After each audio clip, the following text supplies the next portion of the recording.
Pemirsa, tidak cuma Polres Pelabuhan Tanjung Priok pengungkapan kasus pungutan liar juga ditemukan Polres Metro Jakarta Utara. Dalam pengungkapan kali ini, unit reskrim membongkar praktik pungli yang sistematis hingga melibatkan oknum security. Babak akhir pengungkapan kasus pungli di Pelabuhan Tanjung Priok terekam dalam grebek on location. Peti kemas. Kerani, peti kemas kan. Keluarin sama uang gocengnya. Nanti akan dibagi kepada mereka-mereka yang berperan di sana sesuai dengan tugas dan fungsinya. Ini uang dari supir. Hei, dari supir mana duitnya? Coba lihat. Buka. Ini.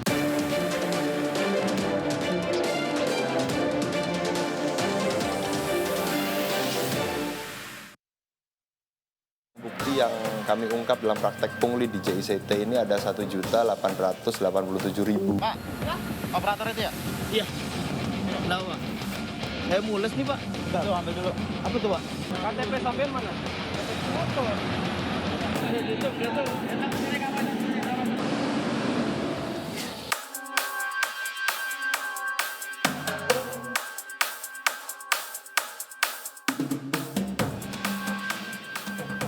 Baik, kami jelaskan bahwa tidak lama setelah diberikan instruksi, kami dari Polres Jakarta Utara bergabung dengan Polres Pelabuhan Tanjung Priok, kemudian bergabung juga dengan tim dari Polda melakukan penindakan. Khusus untuk Polres Jakarta Utara sendiri telah melakukan kegiatan penegakan hukum terhadap 42 orang.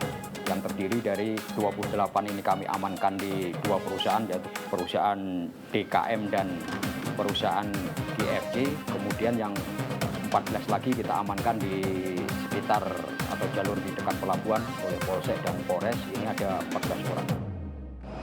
Suasananya ini.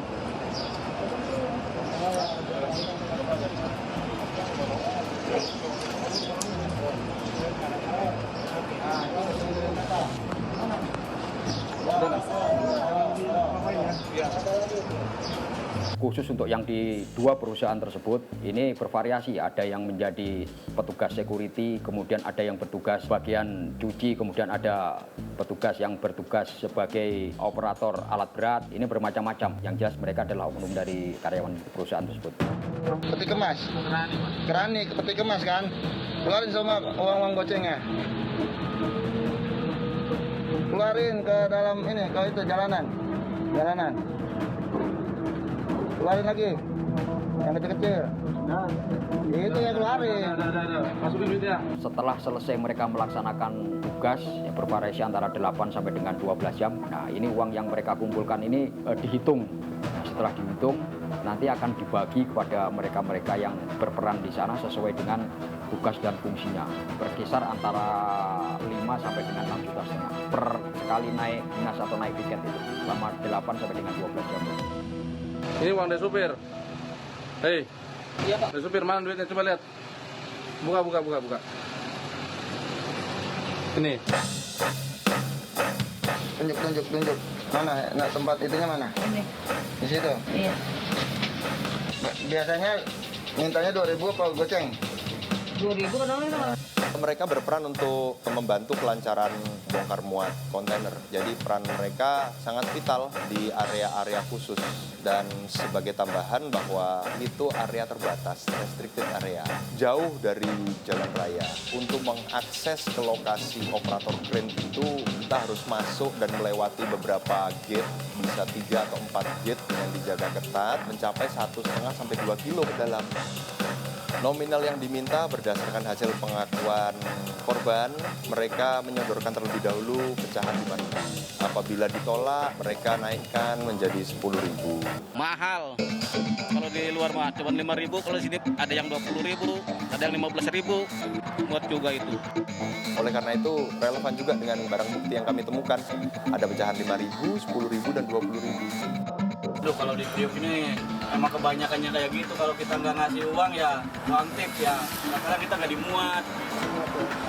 Ya kebanyakannya kayak gitulah. Apalagi ya pancing-pancing loncat itu kan banyak banget.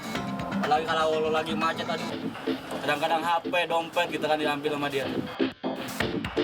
dan kadangkala alasannya mengada-ada, alatnya sedang rusak, shiftnya sedang istirahat. Kemudian juga peran supervisor ini menjadi penting karena dia bisa menentukan kontainer mana yang harus dibongkar muat terlebih dahulu. Nah ini jadi celah-celah para pelaku untuk meminta uang kepada para pengemudi truk. UTC gak ada pungli, gak bisa muat. Mobil di setiap blok numpuk. No, numpuk. Masa muat satu, istirahat setengah jam, baru maju lagi. Apa kata dunia? Makanya Indonesia pengen kayak luar negeri. Gak bakalan bisa. No, lihat posisinya. Pasal yang kita kenakan pasal 368 KUHP disertai pasal turut serta dan turut membantu karena memang ada keterlibatan beberapa orang dalam peristiwa itu dan ancaman hukumannya di atas 5 tahun. Oleh karena itu kita lakukan penahanan dan terhadap tersangka pun kita berikan perlakuan khusus dalam arti penahanannya kita pisah-pisah, tidak jadi satu karena ini kan yang kita lawan sindikat. Ada kekhawatiran mereka berkolusi dan oleh karena itu kami terapkan strategi penahanannya kami pisahkan. Tidak hanya pisah blok tapi kami pisahkan ditahan di Polres dan di Polsek. Kami menghimbau kepada rekan-rekan pengemudi, khususnya pengemudi kontainer yang melaksanakan tugas atau beroperasi di daerah Pelabuhan Tanjung Priok dan sekitarnya di wilayah Jakarta Utara, apabila menjadi korban tindak pidana ataupun melihat secara langsung tindak pidana tersebut, silakan menghubungi call center kami di 110. Kami akan segera menuju ke lokasi untuk memberikan bantuan.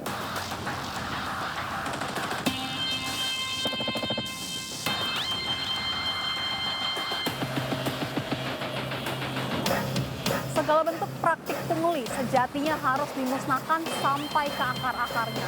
Upaya ini tidak hanya menjadi tugas dan tanggung jawab pemerintah maupun aparat penegak hukum, melainkan peran aktif dari masyarakat.